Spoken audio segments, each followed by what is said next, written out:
Call this work session to order. It's Tuesday, October the 11th, 2022. It's at 1:30. We're in the Board of Supervisors Executive Conference Room. Any item on this agenda is open for discussion. And we'll begin with the roll call. District 1. Crosby. District 2, Supervisor English is present. District 3. Supervisor Judd is here. We have a complete board. Members of the public may also attend this meeting by Microsoft Teams computer or mobile app, or by phone by calling 602-609-7513 or 888-680-6714. Conference ID 710-654-618#. If you have trouble accessing this meeting remotely, call 520-432-9200 for direction. Work sessions are a time for county staff to inform and discuss agenda items with the Board of Supervisors, and public comments will not be taken. And in addition to that, work sessions can be called by Board of Supervisor members, and so that is the case of this. Ms. Judd asked to have this work session, and so I'm going to turn it over to you, Supervisor Judd. Thank you. In fact, I intended to start out with that because of what our typical wording is. Also, speaking of wording, just in case this was my thing, I still can't get over the idea that it says Water Improvement Program Grant Program. I think it should be Water Improvement Funding Grant Program or something. So anyway, I can move on now. I do have a PowerPoint, and I'm going to guess that Tim's going to share it or someone's going to share it for me. Okay, so leading up today, there's been some discussion. There's been groups that have gotten together in the county, done some some strategic planning, different kinds of ideas. But one of the ideas that always comes up is that we need to somehow help the people who already have dry wells. The active managed area that's proposed and will be voted on probably won't solve anybody's dry well problem. So regardless of what happens in the next couple of months when it comes to that decision, we're going to still have people who can't stay on their property because they don't have water. Well, the legislature looked into that a few years ago and provided us with ARS 11-250-409, and that allows us as a county to either designate someone, or we would be the entity that would collect and private funds and distribute them to those who were in need. And I'm going to go through the statute. So just for fun, I like to use this slide because you can see David Stevens standing there in the middle off to the left of my bubble. I happen to be sitting way on the far left with much less gray hair. One of our corporation commissioners, Justin Olson, is right underneath our bubble. Just in case you're curious, that was a fun time for me. Switch the sides, please. I'm done talking about that one. Thank you. Okay, that starts off with saying the Board of Supervisors may establish a program to allow persons to make gifts, grants, or donations. Whenever I first brought this up, I was told that it might be good if I got some donations to start the process off.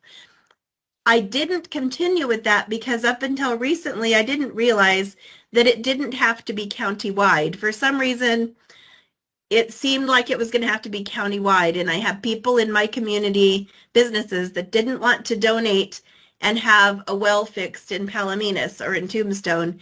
They wanted to donate for the region that they were affecting. So what you see in the picture is just a water, it's a very pretty one, that's why I picked it, but it's a water tank because they can either deepen, with this money and this funding, we're allowed to either deepen an existing well or provide a delivery system, which would include a tank and then the plumbing that goes into the home. You can switch slides again, thank you. So the board, like I mentioned before, can either designate an entity to operate the program, or we would actually run the program ourselves. The grants are prescribed very simply. Just we would have to have criteria for the grants to come. They would need to be limited to persons who are low income or fixed income. You can read all of that, I know. And so we would actually be responsible for developing the criteria, or the people we assign to do that. The grant monies could deepen existing wells or add plumbing to a tank like you saw in the picture previous.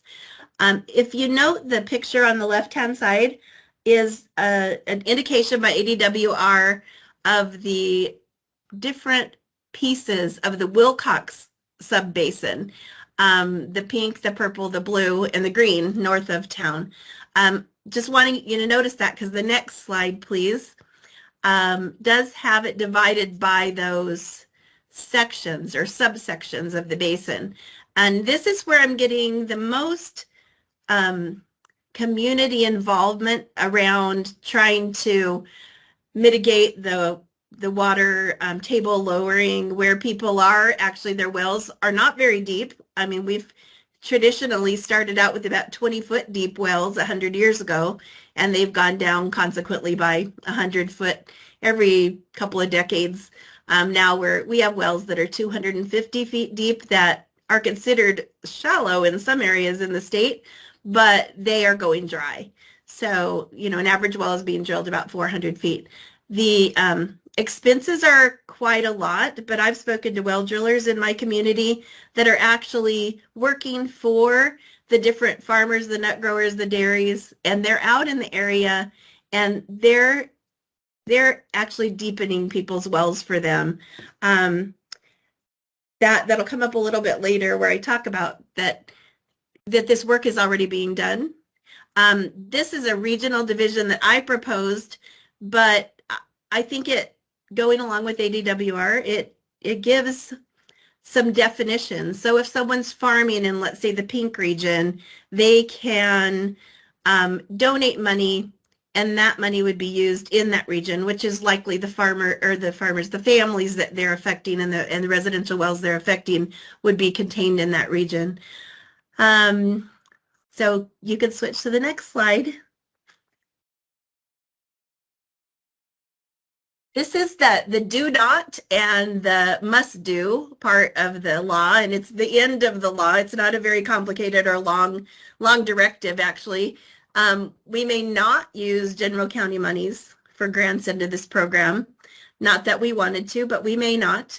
And also, the entity that operates the program, whoever that may be, needs to report to the Board of Supervisors, the President of the Senate, the Speaker of the House, before July 1st of each year, with the description of the program operations and the amount of gifts and grants or donations received and awarded. So that is all that the law is composed of. Does anyone have questions on that? And I may or may not be able to answer them, but maybe someone in the room can have ideas, or especially our counsel, Christine, if she wanted to weigh in on what this law is saying.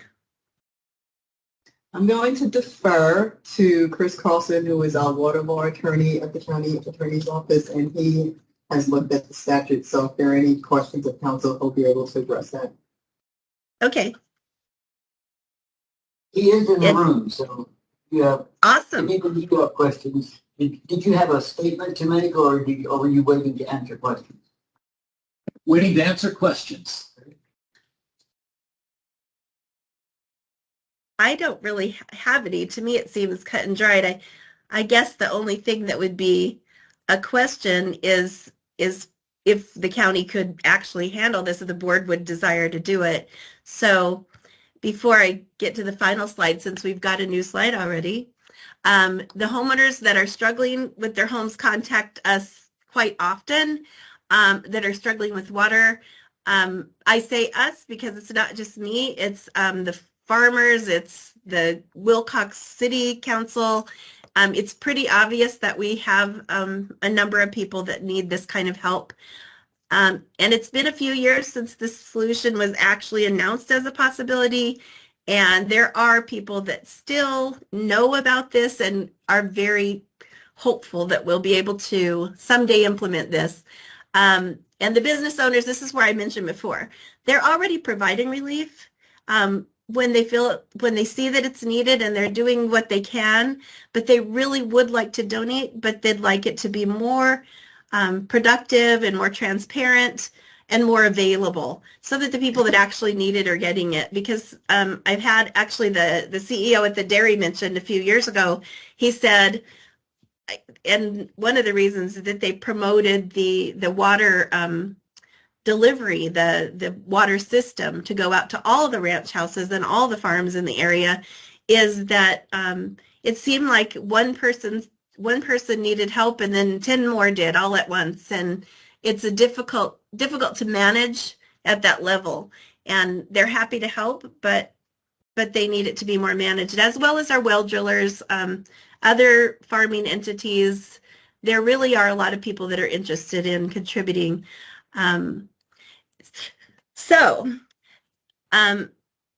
Originally, the next little part of the slide, I need to describe it.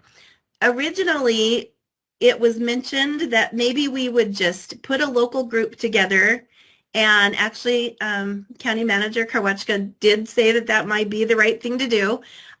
Start a 501c3, start collecting money, and then we would just do this ourselves, and the county wouldn't need to be involved at all. I know that Supervisor Crosby loves that idea. But when I met with these people, which were from the farming sector, they were from community development sector, they were from the different leaders in the community, they said that the county needs to be involved.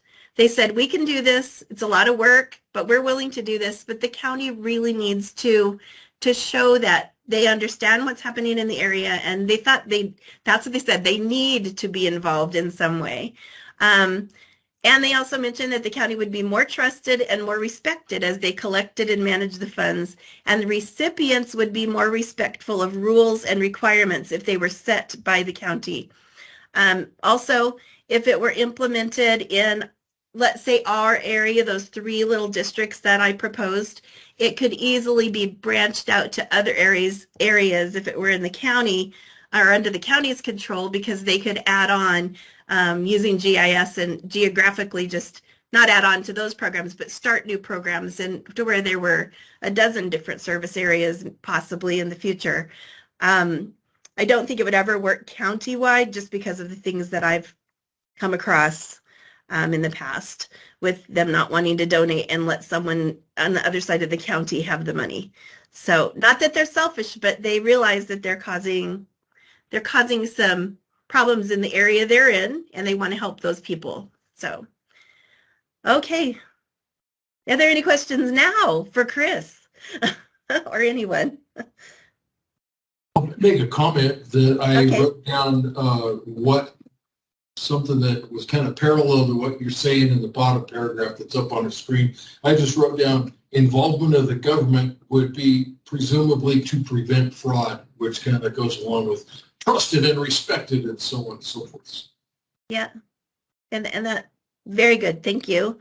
So I'm ready for the last slide, unless there's no questions. I have a question. Have the areas that you're talking about, the center for them is Wilcox. And, you know, probably the people that live in those areas do their primary shopping in Wilcox. Right.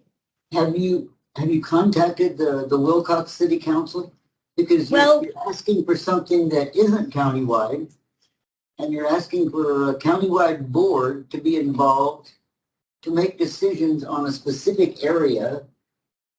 So it seems to me as though the program you're talking about needs to be more localized than county. Now, if they're looking for a government, you know, there's Wilcox. right.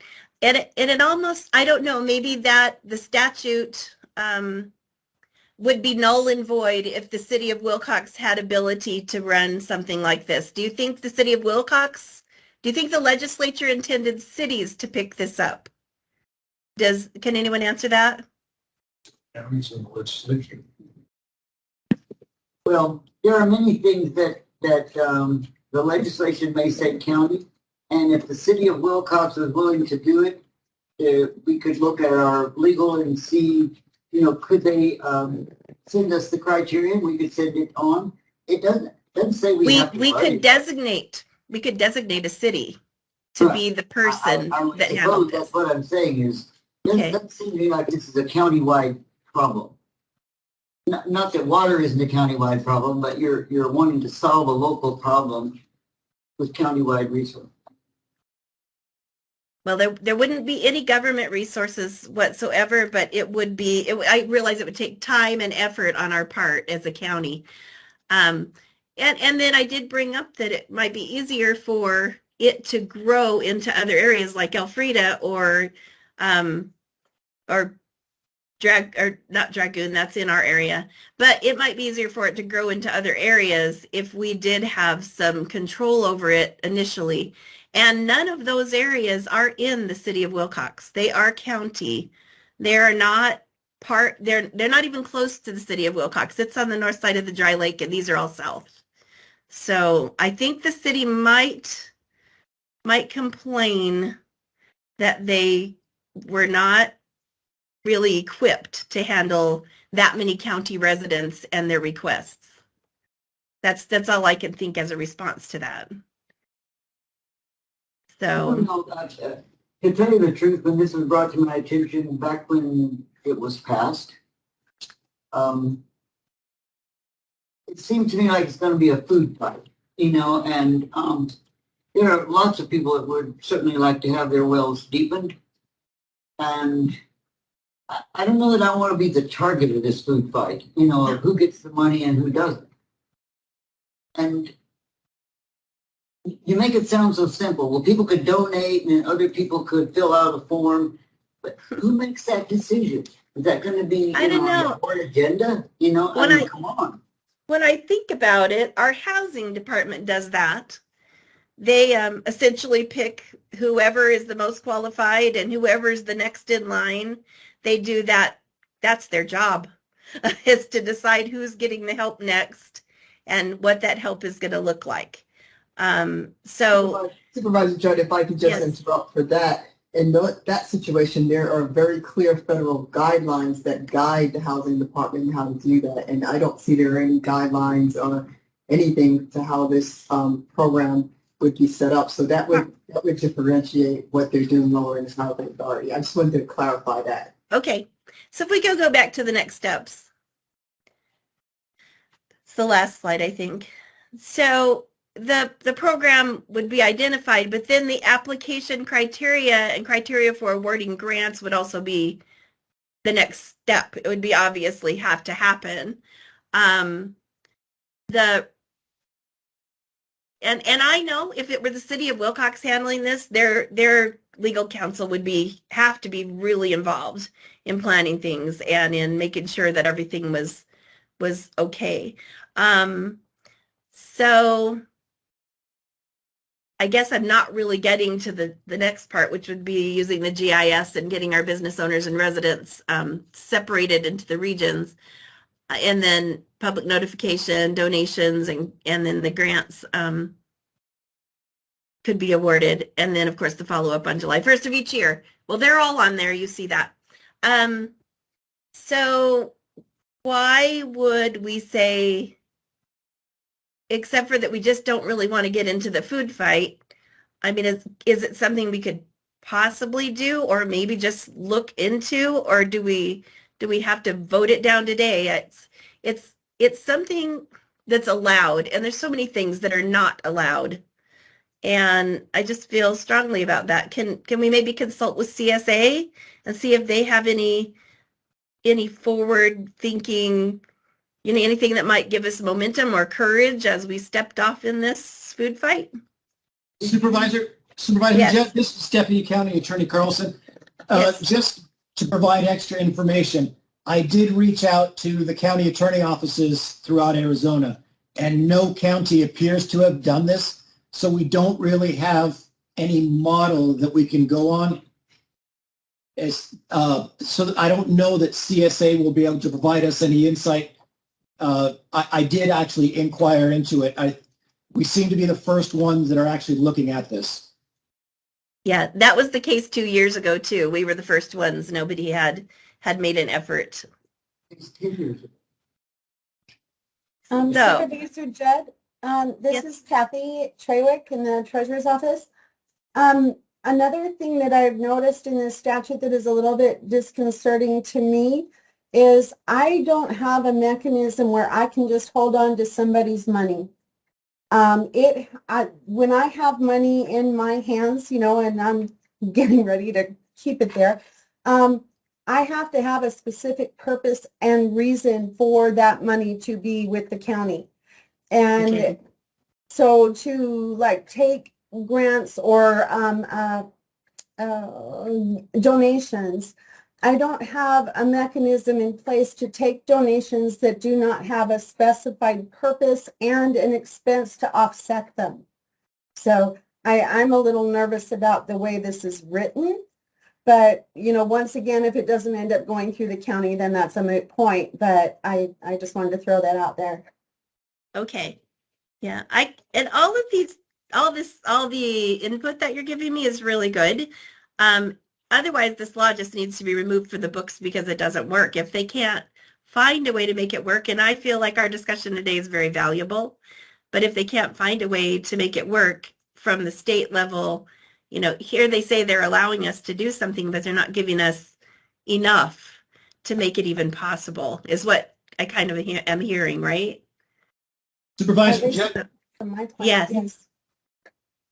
this is Deputy County Attorney Carlson. When I was looking at this, it occurred to me that this statute actually, I think it limits the ability to be successful because this limits the criteria to low income or fixed income. Low income is defined by the Census Bureau, and it is really low. I think it's 12,000 or maybe 15,000. It occurred to me that there are probably a lot of people that could benefit from deepening their well that would not qualify as either low income or fixed income, and then this program would not be available to them. Whereas alternatively, if a private entity was creating a 501c3, they would not be bound by that regulation. They would have the ability to help more people. Okay. Well, that answers one of the really big questions. You know, why not the county? The county needs to do something. Because that is a limiting factor. Because I can tell you that most people on an average income, you know, anywhere, I'm going to say average is $55,000 a year. They can't afford to deepen their well for $30,000. They can't afford it. So When you look at that fixed income, some people are on a fixed income, but it isn't necessarily a low income. Oh, that too. So, you know, I looked at that that. wording is when you go from crazy. one extreme to the other, you know. Right. That wording is a little crazy. Fixed income doesn't mean those people are just on Social Security. Well, we all have the same representatives and senator, and maybe we should say, you know, you might as well trash this if you don't do something to it that makes it work in our communities. So, in my opinion, I think what happened was they were feeling some stress at the legislature to do something, and so they pushed it onto the county and said, counties can do this if they want to. But they didn't give us the possibility, you know, they never do that, or hardly yeah. ever. So that's why I was hoping we could make something. They're really good about pushing responsibilities. You know, so what we were going to have to do with this is make a silk purse out of a sow's ear. And that was going to be hard, right? Too hard. Okay. No, I love to sew, but I don't want to take on that project. Yeah. Okay. Well, I am not willing to keep all of you here for a nothing. It's hard for me to take no for an answer. All of you know that. I've been around a while. But I do totally get it. I have some really good notes that, and it looks like it might have to go back into the private sector. I know the city of Wilcox can't do it, won't do it. They won't even write grants. They say we don't have the people that can write grants. And when all the money's available, they don't want to write grants. So, and that's not necessarily bad on them. It's just they don't have the staff and ability to do it. They don't feel comfortable doing it. So, I'm hoping. I think we all have to recognize our own limitations. Right.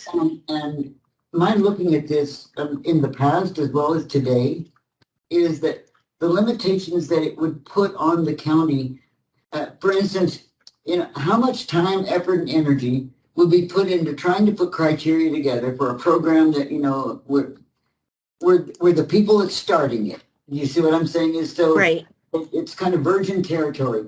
And really, how many people have you talked with that would be giving significant money? I mean, $100 from me, $100 from Rich, $100 from Sharon, $100 around this room. It isn't going to touch a well. It's not like that. Our You know, well so, drillers, see, our well drillers are talking- drilling wells We're for talking people for hundreds free. of thousands if you're helping So- more than 3 people. Yeah.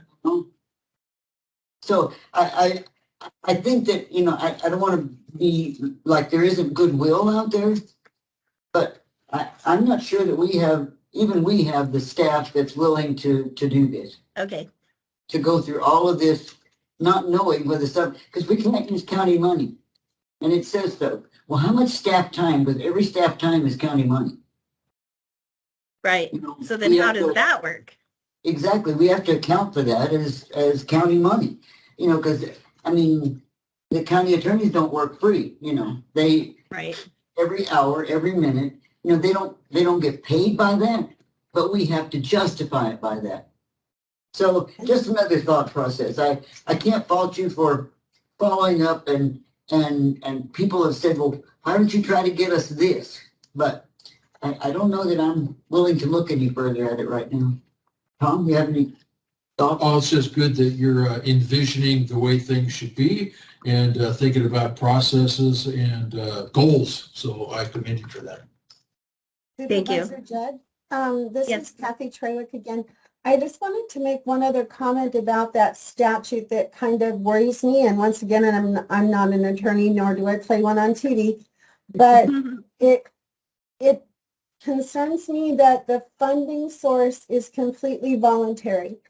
If the large dairy out there is the one that sucked the valley dry, there's no requirement for them to do anything to help these neighbors that now suddenly cannot reach water with their wells. And where they may do it for like the first 2 people that, you know, they know well and they're right next door. But then after that, they don't want to participate anymore. So that I'm not sure that there's enough parameters for how to get the funding to even help enough people to make this a really good statute. I think the statute is very faulty. Okay. Well, thank you everyone for your comments and insight. And I guess in this case, I like losing because now I'm more afraid of it than I was when I started. So We're just doing our job. Okay? We're just doing our yeah, job. just doing your job, making me lose and get afraid. I really appreciate you all today. And that's really all I have. So if there's no other comments, you guys can have a break again for 30 minutes. We have another meeting this afternoon. I don't have it on here. What is it about? 2:30. Sure. Thank you. Can we just forego that? Okay, at 2:30, it's been noticed and posted that we have another meeting. Unless there's something unforeseen, it's a work session, it will be done in this room? No? You think the hordes are gonna show up, so that we have to have the big room? Yes. Okay. All right. I'll go to that then, we'll go to the big room, see how many people want to speak. Get to. They don't really get to speak. We Do want they? to, but that's what I'm saying is, but it'll be a work session, so they won't be allowed to speak except for the one individual that Ms. Judge has been on the agenda. Mhm. Not sure who it was, but there was one individual. Okay, meeting adjourned. Thank you.